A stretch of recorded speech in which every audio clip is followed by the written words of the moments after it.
It was a well-directed Lakers attack that captured the first two games of the NBA Finals. Los Angeles was impressive with their passing and relentless with their running as they overwhelmed a hobbled Celtics team. It was obvious the defending champions were vulnerable, and there were whispers of a sweep.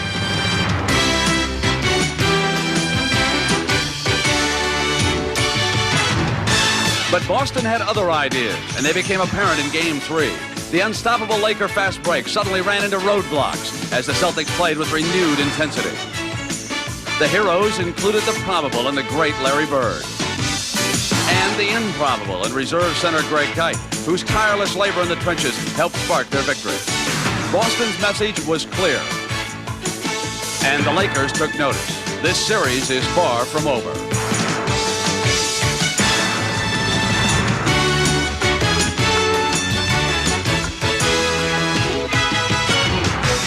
James Worthy and the Lakers found the bounces a little hard in the Boston Garden, while the hometown bounces found the occasional help of those little green leprechauns.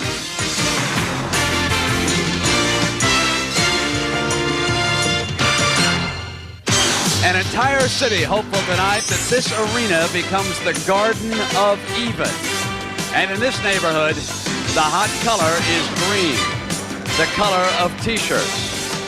Green as in the color of hats. And yes, also green as in the color of money. It has been green since the arrival of this man, Larry Bird, from Indiana State in 1979. He has kept the Boston Celtics in contention for an NBA championship ever since. And tonight, he will try to do it one more time in Game 4 as CBS Sports welcomes you to its continuing coverage of the 1987 NBA Finals. The Los Angeles Lakers and the Boston Celtics. And after 3 rounds, the Lakers lead 2 rounds to 1. Well, we got to kick it up another level in the effort department. It wasn't as though we didn't make a great effort the other night. It has to be better. Brent, from a defensive standpoint, reacting, alert, communicating, position, all of those things that are little things across the board defensively that I don't think we got done.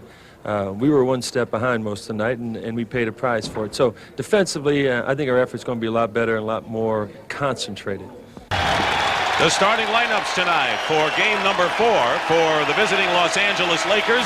It'll be James Worthy and A.C. Green at forward, Kareem Abdul-Jabbar the center, and Magic Johnson and Byron Scott in the backcourt, and Pat Riley, Larry Bird, Kevin McHale, Robert Parrish, Danny Ainge, and Dennis Johnson, Casey Jones. This is the way the series has gone. The Lakers won 2 blowouts in L.A., and the Celtics won the game Sunday here in Boston, and it's Lakers ball. I think the Lakers must continue to run, but they must focus on the tail end of their fast break. The 4th and 5th man up, I think those are the guys who are going to be open today. Kareem misses, and there's A.C. Green, who keeps the ball alive, the man that Tommy talked about, who has to come alive in this one. They got Parrish in foul trouble in game number 3. And the foul. McHale helping Parrish with a 4-on-3 break. Magic. Still no score, but there's A.C. Green. Scott. And there the second chance point. Green is on Parrish. And the Chief has an edge there. And the Celtics lead. Worthy has his shot blocked. They're 2 of 12. Another 3-point shot attempt by Danny Ainge, who's 6 of 12 for the series. Magic answers that, but the Lakers have the edge early. Kareem, good defense by Parrish. Magic is there, and now another offensive rebound by the Lakers. And a timeout. 6:38 to go in the first. Last week, my colleague Pat O'Brien talked with some people at the LA Forum who said they paid $40,000. That's $10,000 per courtside ticket. Now that compares with $1,500 per courtside ticket here in Boston. And these two guys, Ron and Mel, indicate that there's more than just an obvious cost difference between those seats. What's the benefit? Memories and the greatest fans in the world. They're just unbelievable. I was there when they won their first championship, and there's nothing like it. Just look at the banners. But you don't get a chance to sit next to movie stars and celebrities. Sweet lights. This is Celtics family, like Red Auerbach said. It's a one big happy family. And it's nothing like the Celtics. It's a mystique here. Look at the first period, what's happening right now. Dennis Johnson down the middle, and he's been effective penetrating. Basket counts. The big players that they forgot about the penetration of Dennis. Great point with Rambis and Worthy up front. Magic gets free inside. Don't think he had control of that shot. Pike is fighting right in the middle of that group. And the basket's going to count and a foul. Michael Thompson really hustling hard. Tommy, I think it's a sign of things to come, the way they're battling inside. The rebounding is where the Lakers thought they fell short Sunday. This first quarter has been all Boston's tempo. And it's because I believe AC Green is out of there, and the Lakers are forced to go to their half-court offense more and more with Michael Thompson. Ainge goes for three. He's hit one already this period. And Magic can't save it. McHale, and it counts. Scored only 2 points, but he'll get a breather with 49 seconds left in the period. And then the pause between the first and second as Darren Day comes in, and you're so right. The Lakers scored 30 or more points in 7 of the 8 quarters in LA. They didn't score 30 in any quarter on Sunday, and right now they have 19. And no basket. Foul before the shot, and it'll be a shooting situation. Definitely a Boston-paced first period as Robert Parrish comes in and Kevin McHale goes out having scored 7 points. He also had 6 boards. And if you're going to compare these two teams, it's like Muhammad Ali and Joe Frazier, we said. And Joe Frazier right now has taken Muhammad Ali off his toes and has started to back Muhammad into the corner, and Riley can sense it. Casey Jones saying this is just the way we want this game to go.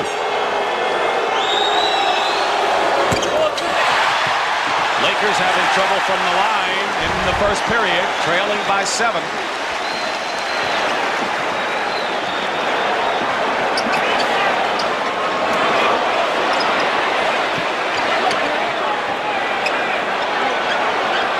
The shot clock.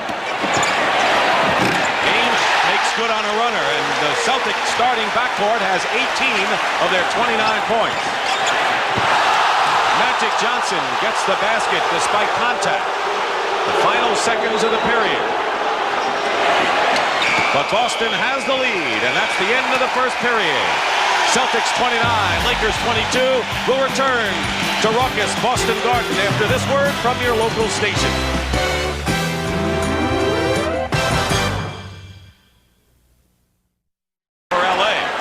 Cooper with a move around Bird. Bird blocks the shot. Great play by Bird. 3-on-2 now, Boston. McHale. A 9-point lead. Game for who is going to produce the points. Kareem hits the hook. He has 6. Worthy posting up against McHale. And Parrish blocks it away. Good double team by Parrish. Seasting. And saves it into the hands of Kareem. But the Lakers aren't getting the breaks. Actually, the Celtics seem to be running more right now. Another perimeter shot by Michael Thompson. 8.5 to go in the second period. Magic with that shot put shot now has 11 points. Has to take a wild shot, but there's McHale with a big offensive rebound, just as he did in the closing minutes of Sunday's game. Magic with a sky hook from where Kareem normally tries it. You see that running game by LA again. Robert Parrish. Hot, but right now he's secure to do things like this, grab rebounds and help get some easy hoop. 2-on-1, Parrish driving in. Sprained ankle at all. He looks pretty good there. Parrish misses, and here's Scott, 4-on-1. Kareem is back there and used as a pick as Cooper gets the layup. Now, many people point to the parquet floor, which was installed over 40 years ago. There are a number of uneven ridges and dead spots on the floor. Standing with me now is Paul Dembicki, who's a carpenter foreman. As you take a look at that floor, is the construction of this floor such that it's less than desirable to play on? Well, without the ice down, the concrete leaves a lot of areas that are unlevel, and consequently there are more ridges and dead spots. And you said that the Celtics get a psychological advantage. Absolutely. We've offered, Local 33 has offered to reconstruct the floor completely. The Celtics want it left like it is because psychologically they feel they can win. And the Celtics were going to save $100,000 with the new floor, but they didn't want to change it. Through what he went through in that Detroit series. 5 minutes to go in the half. The lead is 7. Magic doesn't get the bounce, but will go to the line. First team foul against the Celtics. They have stayed out of that foul situation. Danny Ainge's having trouble staying with a one-on-one. That time, Danny Ainge. Their last lead was 5-4 in the first couple of minutes. Parrish put a move on AC Green and left him flat-footed. AC Green cannot guard Robert Parrish, and he's having trouble with McHale, just not allowing them the good sweet spot in the low post. Another lefty hook by Magic Johnson, who has 17 points in the game. Parrish again. Parrish has done a number on AC Green. And just attacking AC Green. Whoever he's guarding, he's going to face the ball. Magic gets his own rebound and converts. Worthy gets on the board and has a chance for 3. And that's his first basket after 5 misses. Shot because Worthy's a great jumper. Far cry from the first 2 games in Los Angeles. Worthy may be getting hot now, and he has 5 quick ones.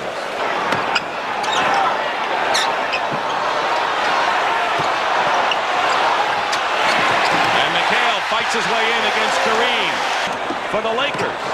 And Worthy is decked, and Worthy doesn't like it. And Greg Kite was tagged. Both coaches have come on to try to cool things down. And Tommy, that was a very rough takedown of James Worthy. Yes, it was. I believe it was Greg Kite who would be physical on a play. But one of the things that people feel about James Worthy is that if you hit him hard on the layups, he stops going strong to the basket. It's an intimidation thing. But here you're going to see Kite just come at him and really take him down. That was a hard foul. Now Worthy was going to get it. He should have not come up and started swinging. And Kite comes back at him. What's going to happen now is in the lap of the guards as far as Worthy and Kite are concerned. There's no way they can throw him out. All Kite should get on that is really the foul. Right. And that's it. And it depends upon whether they determine whether there was a fighting foul. Both players threw punches. And a double technical foul has been called on both James Worthy and Greg Kite. NBA put in a rule to try and eliminate those hard fouls. The lead is 6 for the Celtics, and they can play out the first half. We got fireworks in this one. McHale with 1 second to go. And that one was right on target and bounced out, and the crowd likes what they see. That's the end of the first half. The score, Boston 55, LA 47. Brent Musburger and Julius Erving will be back with the Prudential at the half after this message. Tommy, your observations at halftime here with the Celtics in command at this point. One of the things that should be considered is that all the Celtics starters played over 20 minutes, and the Lakers count on building up a fatigue factor, and it very well could work to the advantage of the Lakers now coming in the second half. Casey Jones did not use his bench as well as he in this game as well as he did in Game 3. McHale, more so than anybody else, I think. Those minutes could hurt him. Worthy hits. Tommy. Well, they've got other options. The 4th, 5th man up the court. That's part of the break that ought to be able to work. Plus that quick hitter attack. Shooting rhythm, as Worthy has been in this trip. And Larry Bird gets his first basket of the game. And beating Green to the ball is McHale. His outlet to Bird. Fakes a pass and is fouled by Scott. Head up looking for the outlet. Fouls in the game is Dennis Johnson.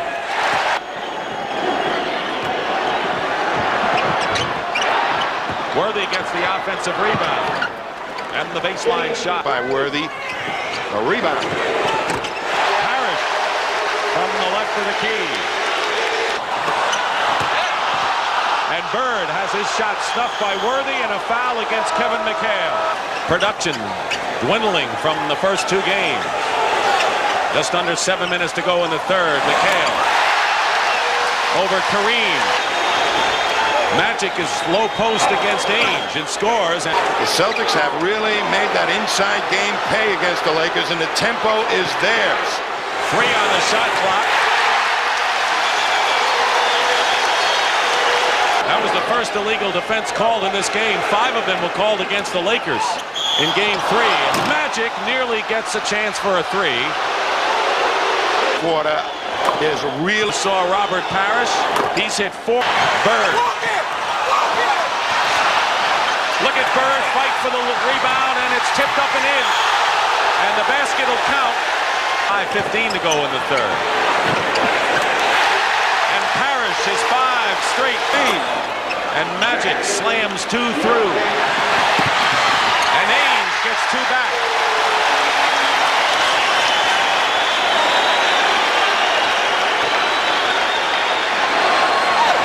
Magic again, but Tommy, the Lakers have not gone inside at all offensively lately against McHale one-on-one with 7 on the shot clock. Great move by James Worthy.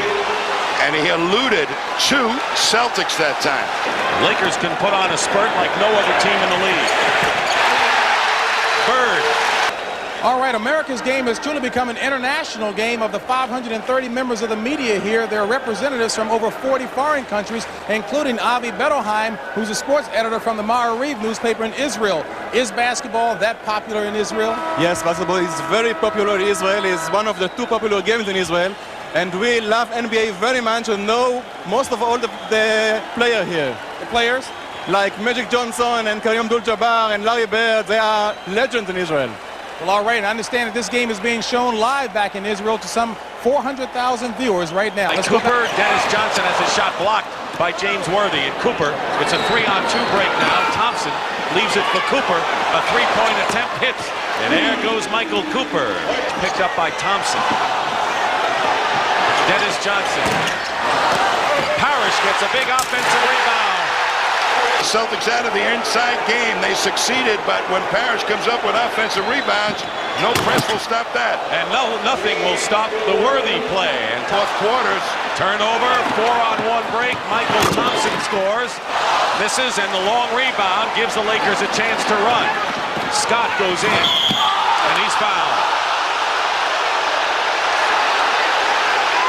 And now they've got to separate the athletes again. Tommy, you get the feeling we're well into this championship final. Well, their bodies got into it one game at a time to block somebody out. That leaves them a good position underneath to just pull it in and cram it. They don't have any real size, but Worthy right back with a sensational move with speed this time, and that leaping ability right over Kevin McHale's long arms. Dennis Johnson at the buzzer misses. And that is the end of the third period with the score. The Celtics 85, the Lakers 78. And we'll return to Boston Garden for the final period after this word from your local station. And the next game, when I come back, it was always gone. It was a leprechaun, huh? It was the leprechaun, I think. Danny Ainge is in the ballgame, and Worthy spins in. And it is now a 3-point game at 89-86 as the Lakers going without Magic, and Scott back in playing with 4 fouls. Celtics are not searching out the right matchup, and that press defense took them right out of their rhythm. You called it right when they went with that fast lineup on both ends. Parrish misses. McHale, it counts. Tommy, Kevin McHale is at 10 of his last 11 shots. And it was in 1972, a big Laker win with Pat Riley, who was a bench warmer, showered with champagne. And there's Casey Jones, who was a Laker assistant coach, congratulating Jerry West. But Riley and Jones cut from the same cloth in many respects. Boy, and they bring a lot of history and knowledge of how to play playoff games and handle the pressure. Ainge for the fake on Magic. They trail by 4. Kareem fouled, and if that's Parrish, that's 5. Top of his legs. Now it'll be Greg Kite is not as important to this ball club right now in the fourth quarter. Kite sets a pick for Ainge, who unties it. This is a half-court game against half-court game without Boston having Parrish running their big weapons in there. Kareem hits the skyhook, and don't forget, he has been cold. He wants to get his big man in there. Bird. Cooper for 3. And there's Dennis Johnson ahead.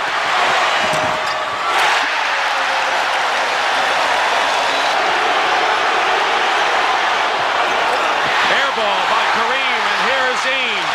Magic is back. And we have a new clock. Team fouls. Boston 4, LA 2. Bird. So this is desperation time, perhaps for both clubs in many respects. Short on the left-handed hook. Kareem controls in a new clock for the Lakers. 103-96. Traveling.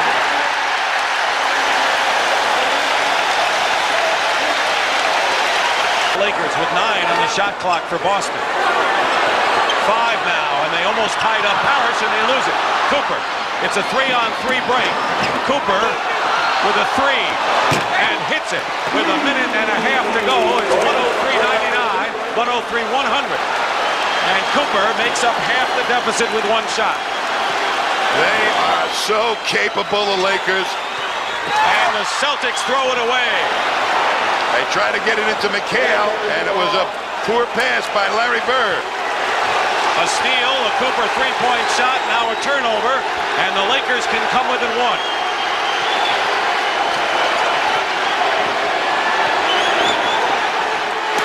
On the clock.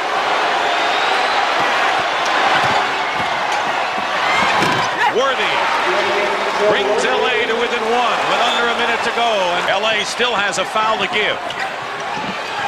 Bird takes a long baseline shot, and now the Lakers with a chance to take the lead.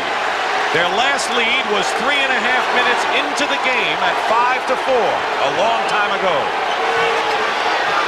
Kareem does it, and the Lakers jumping for joy, and they lead it 104-103. Parrish playing with 5 fouls. Open is Ainge. Bird goes for 3.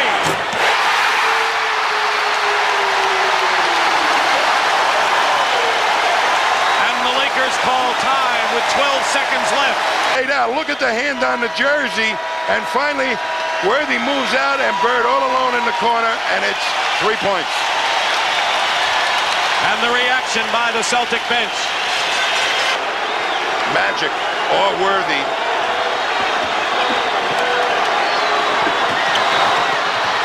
Kareem is fouled with 8 seconds to go.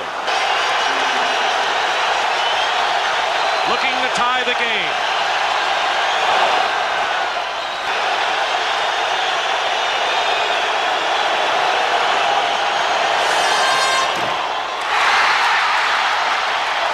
It's Lakers ball with 7 seconds to go. That gives him a chance now to go ahead with a basket. Riley wants to use his last timeout now.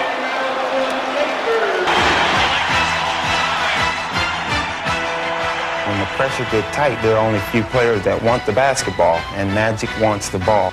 In the game's final moments, Johnson would find himself not only with the ball, but also with the chance to put an end to the decade's most compelling rivalry. Really has him guessing as to who might get the ball. Kareem is a great option. James Worthy or Magic Johnson in the low post being guarded by Dennis Johnson. Byron Scott is in the ball game now. 5 seconds to go. Magic with a hook shot, scores with 2.